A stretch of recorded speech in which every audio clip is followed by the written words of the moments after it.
Each year, 160 million piglets and an estimated $100 million are lost due to piglet crushing. Piglet crushing is when the sow, a female pig, lays down on top of her piglets, and it is the #1 cause of pre-wean mortality within the swine industry. Recently, National Hog Farmer magazine has identified piglet crushing as a major production loss. Not only do producers lose out on profits, they also lose out on valuable meats. In an attempt to meet the growing demand for pork, the top 40 U.S. pork producers brought together nearly 200,000 more sows into production in 2018. PorkPro, headquartered in Cedar Rapids, Iowa, is excited to announce DigiSow, an innovative new product to help protect against piglet crushing. The DigiSow consists of 4 pieces: a disposable adhesive patch, a muscle stimulation unit, a monitor, and an app which is accessible through the web or a mobile device. The muscle stimulation unit is placed directly on the sow's flank, which is attached by the adhesive patch, and will send a light vibration to alert her when she is about to lay on one of her offspring. The monitor uses audio recordings to determine when a piglet is in distress. If the sow doesn't respond to the vibration, the workers in the farrowing unit are notified through push notifications. We are DigiSow. Cyclone Marketing has developed a marketing strategy to build brand awareness and generate sales while engaging current customers for continued satisfaction.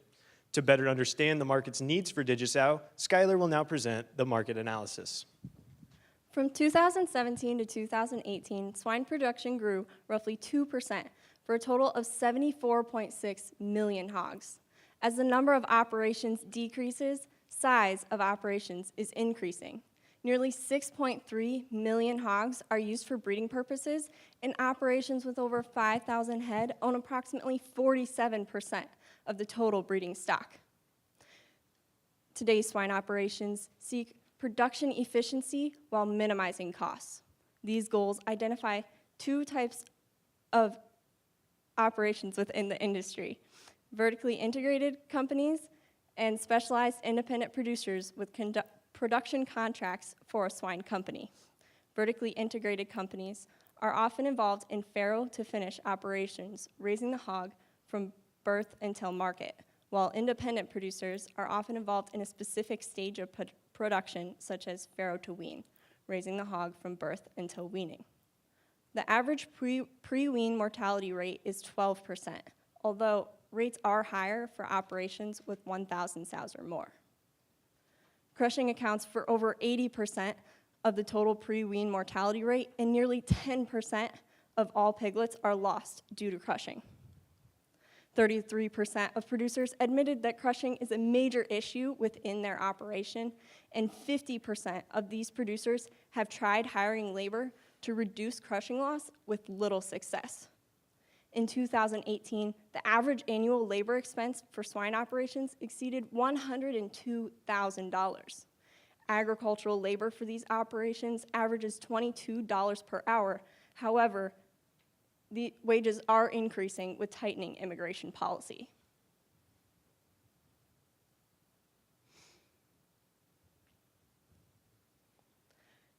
Cyclone Marketing found that 85% of producers use technology within their operation, and 71% of producers expressed interest in technology that could reduce piglet crushing.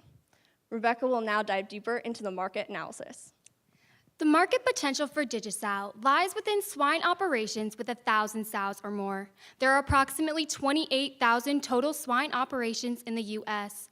Roughly 1,500 of these operations have more than 500 head of hog and own 91% of the total U.S. breeding hogs. Iowa, North Carolina, and Minnesota have 39% of all breeding stock and a mere 700 operations with 500 head or more. DigiSow has the potential to sell 33,500 units in these states while generating $46.9 million in sales.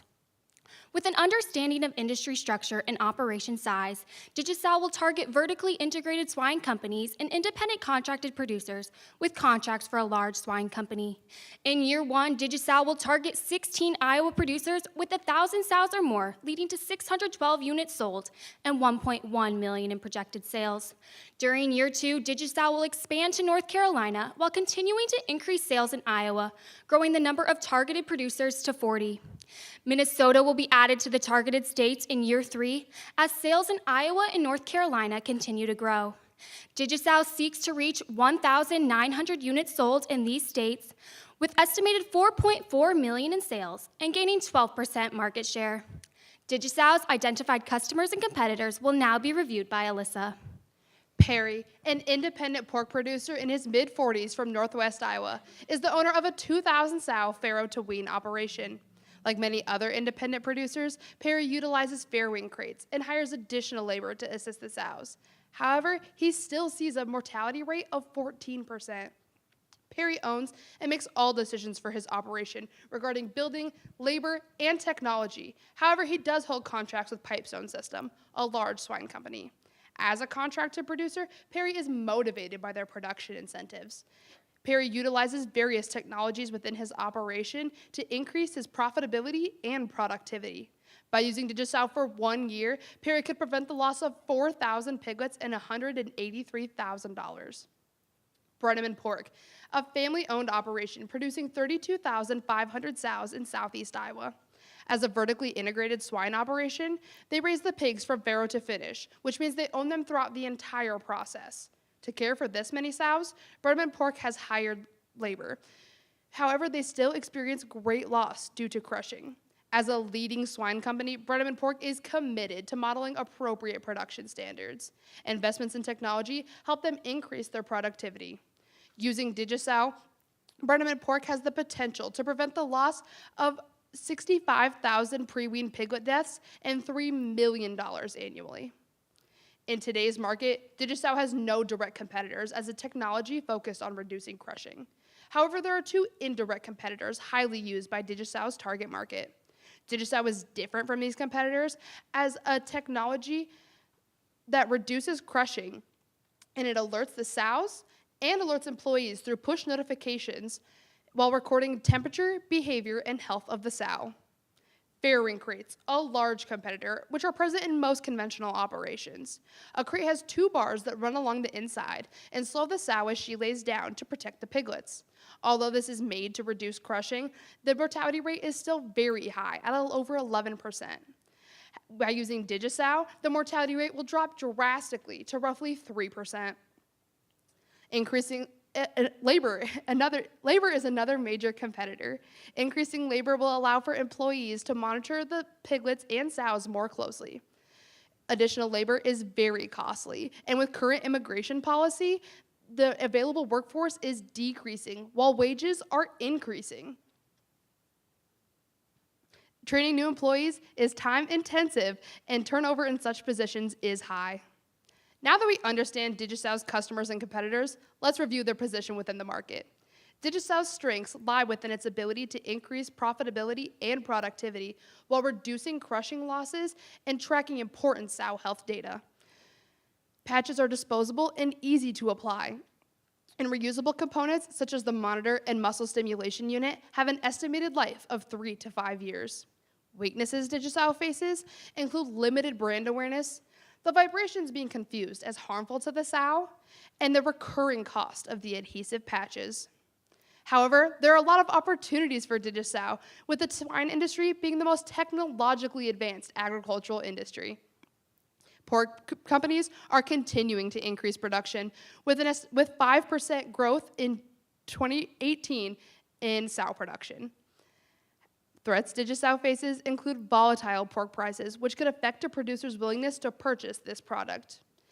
Labor could see a supplies increase if current immigration regulations become more relaxed, allowing for more foreign labor and decreasing the need for labor-saving technologies. The business proposition will now be explained by Ben. Digicel utilizes proprietary algorithms and new technology to help determine if a piglet is in distress due to crushing. After detection, a light vibration is sent to the sow through the muscle stimulation unit. Should the sow not respond, a push notification will be sent to employees nearby to assist. DigiSow's strategy statement is to utilize new technology and proprietary algorithms while increasing pork producer productivity and profitability while decreasing the amount of losses due to crushing and farrowing. The success of the marketing plan has been determined by 5 key plan assumptions. First, pork producers will continue to expand their operations in order to meet the growing demand for pork. To do this, the swine industry will seek to improve biosecurity, safety, and production efficiency while also being open to new technologies to help assist. Next, piglet crushing will remain the #1 cause of pre-wean mortality within the swine industry. Additionally, decreasing trends of decreasing skilled agriculture labor and increasing labor wages will continue, especially with tightening immigration regulations. Finally, PorkPro will be able to meet the forecasted demand for DigiSow by year 3. To determine success, DigiSow has created 3 goals. First, DigiSow will obtain 12% of the market share by year 3.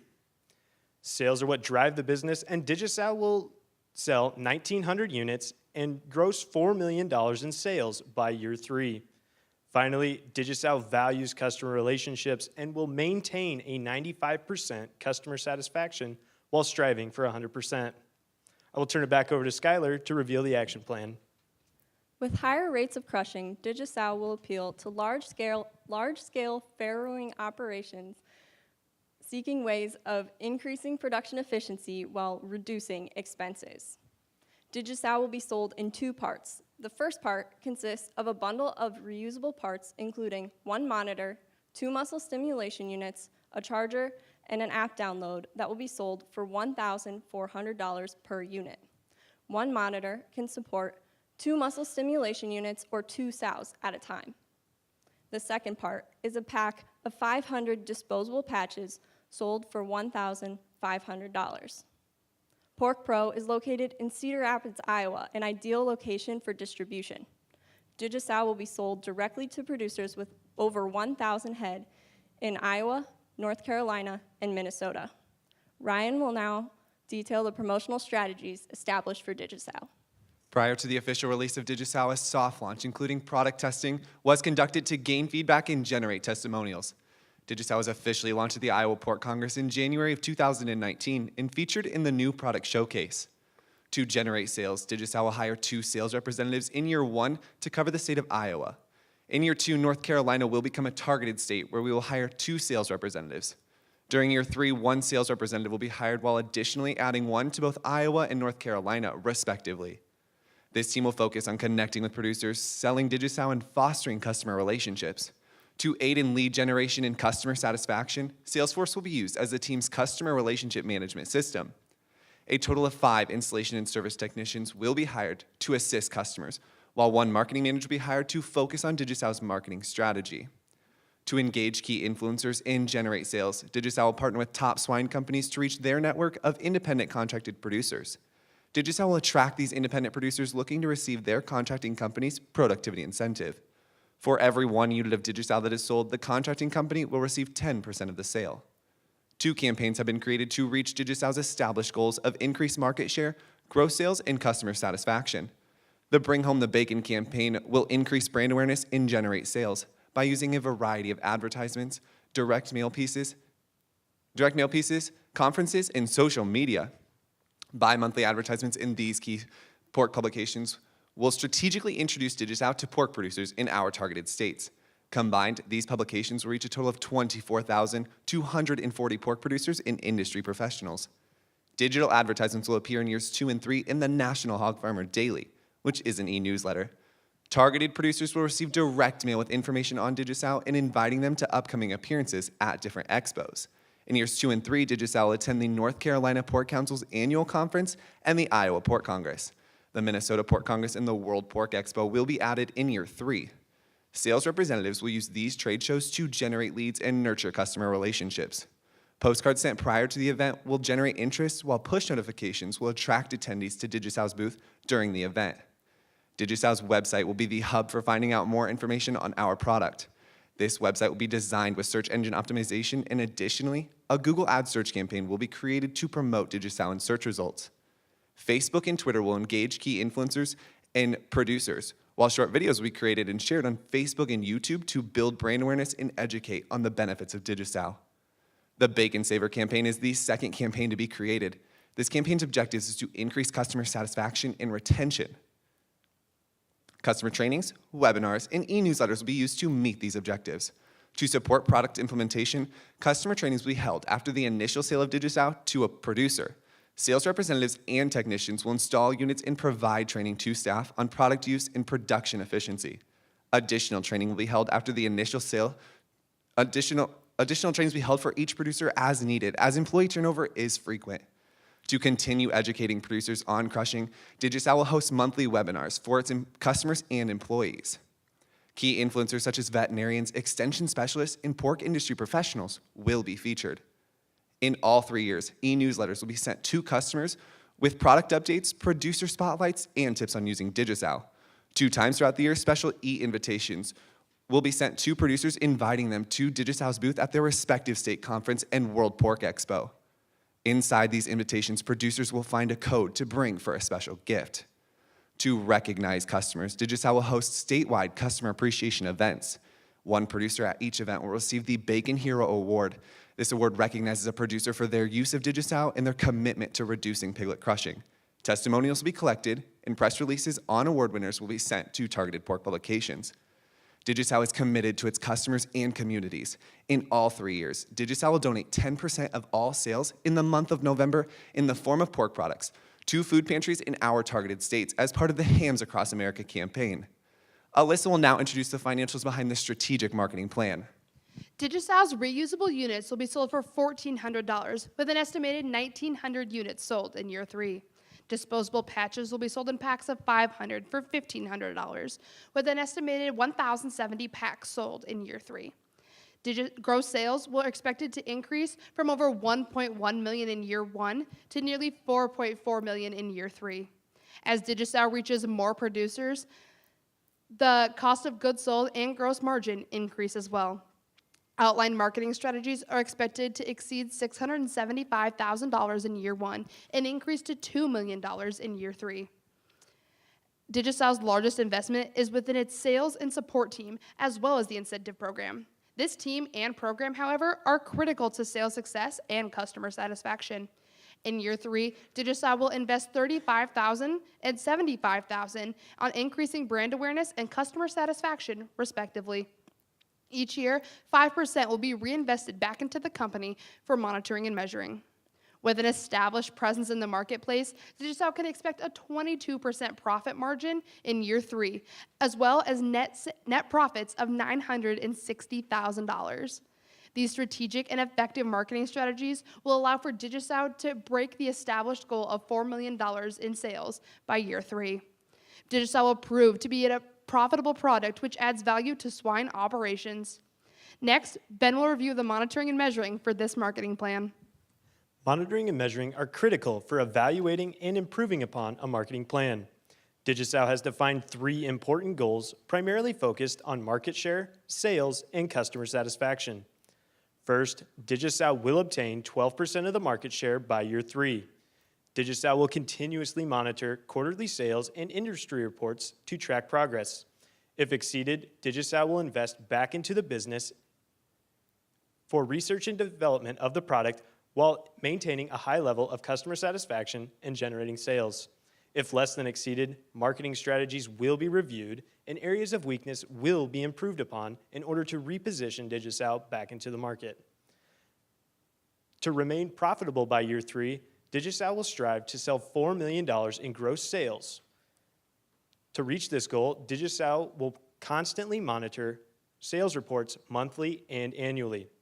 If exceeded, Digicel will invest back into the business and consider expanding into other top pork-producing states. If less than exceeded, a thorough evaluation will be conducted of the target market and pricing strategies. Finally, Digicel will maintain a 95% customer satisfaction rating while striving for 100%. Customer satisfaction will be monitored through constant customer feedback of the product, trainings, and webinars. If exceeded, Digicel will continue to strengthen relationships. If less than exceeded, a thorough evaluation of customer feedback will be conducted and areas of weakness will be improved upon. With 160 million piglets and nearly $100 million lost, producers with farrowing operations are in seek of a solution for crushing. By strategically targeting vertically integrated companies and independently contracted producers, Digicel will position itself as an elite swine management tool. Thank you for your time, and we welcome any questions you may have.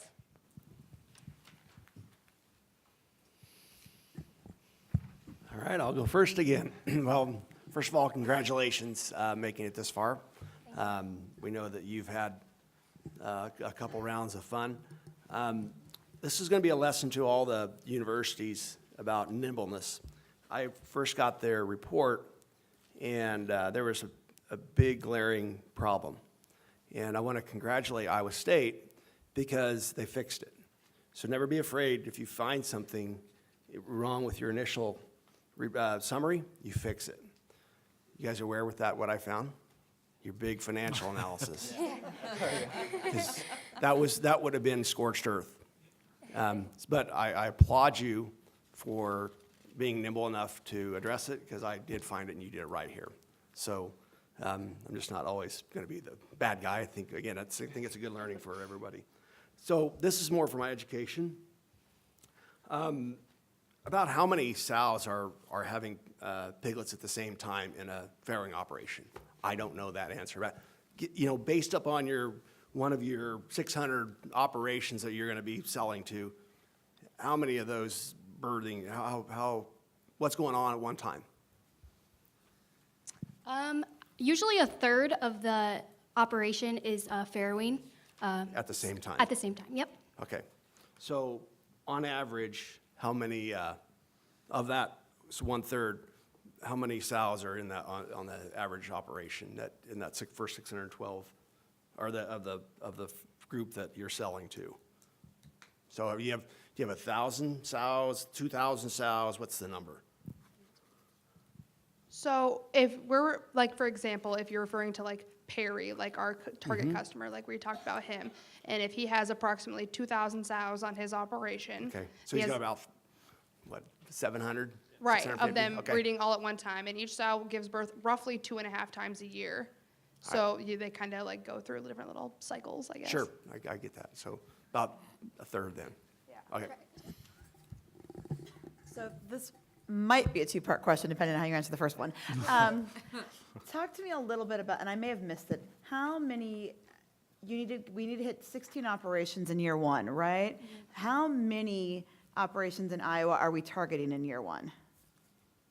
So we kind of had to figure it out, but so we are targeting operations, but our main goal is based in units due to the fact that some of our targeted market have 1,000 sows compared to like 3,200. Okay. So our main goal in our financials is based on units, because it's not fair to say like, oh, only sell to 5 producers when we could sell X amount of more units to other producers.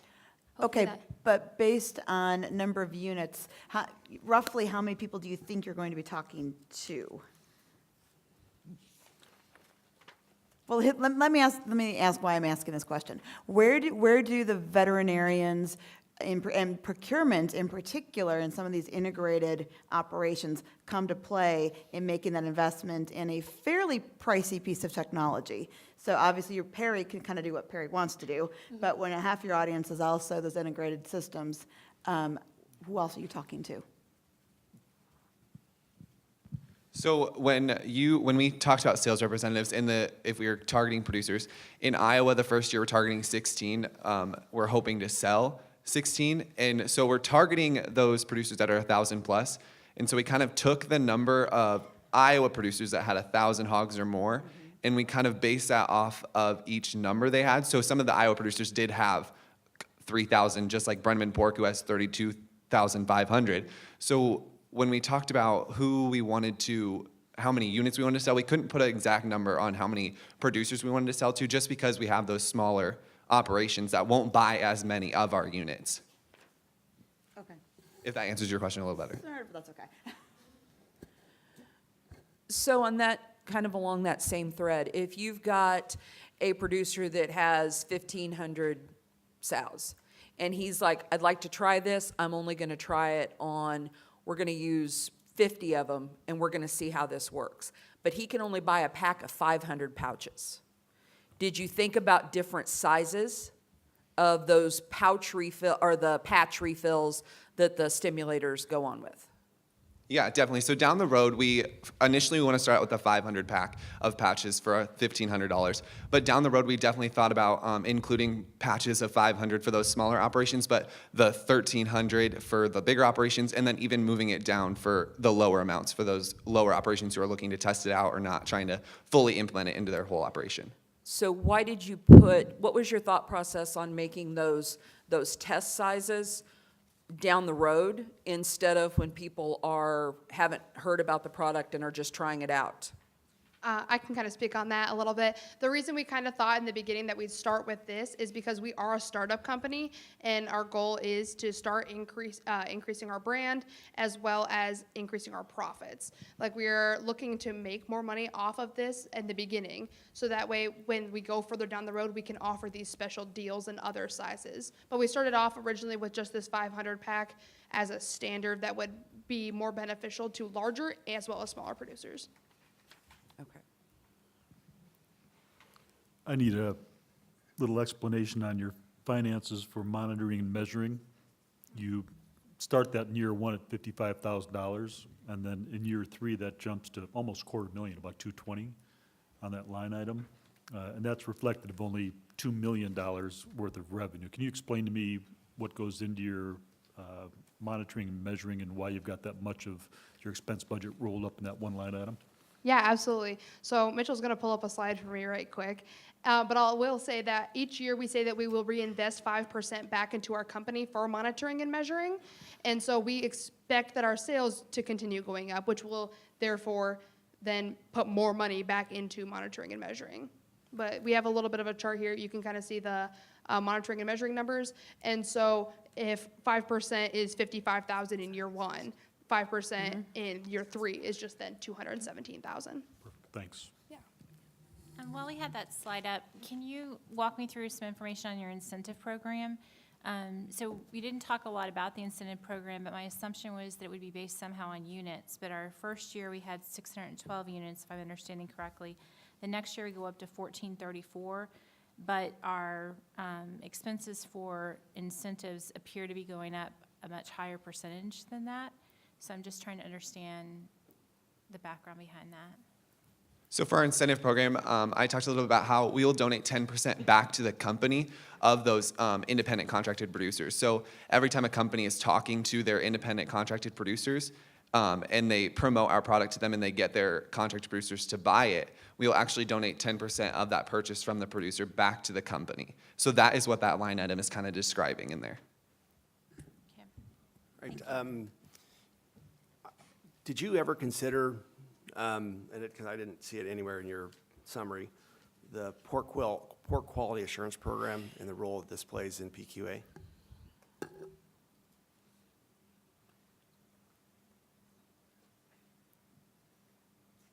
So for the pork quality assurance, I have heard of that a couple of times. I know through Showing Pigs, we have to get licensed for it and stuff.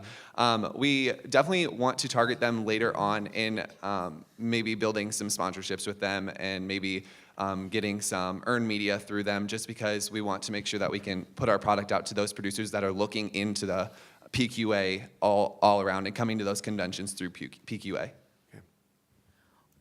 Sort of a follow-up, kind of. Talk to me a little bit about how you address some of the welfare concerns, because you have people talking about farrowing crates and wanting out of farrowing crates, and now you're going to be zapping a pig, right? So how do you plan to address that as that gets into more consumer media conversations? Absolutely, I could speak on that. So one big thing that we talked about is just that we are going to have to continue to educate our consumers and as well as our consumers to make sure that they don't think, because I mean, if you hear that someone you're buying from is, hurting their animals, like, it's going to make you want to stop. So by making sure that as we're rolling our product out, educating the public as well as producers is going to be a big topic. And I can add to that also. Through our trade shows that producers come to and visit our booth, we will have videos playing about our product and how it's just a simple light vibration that just lets the sow know that something is wrong and they might need to just move a little bit and just in case. And through those webinars that we talked about and e-newsletters, just some information that will be sent out for them. So as far as product application goes, are these used on sows that are still in farrowing crates, or how are you doing that? And then how are you getting to a 12% share as one of your measurement goals? So can you tell me how, first of all, your share developed? Is that against like 100% farrowing crate use? You want to have 12% access to that, or how is that measured? And how is your product used within the production system? Oh, lucky. Thank you, guys. Thank you.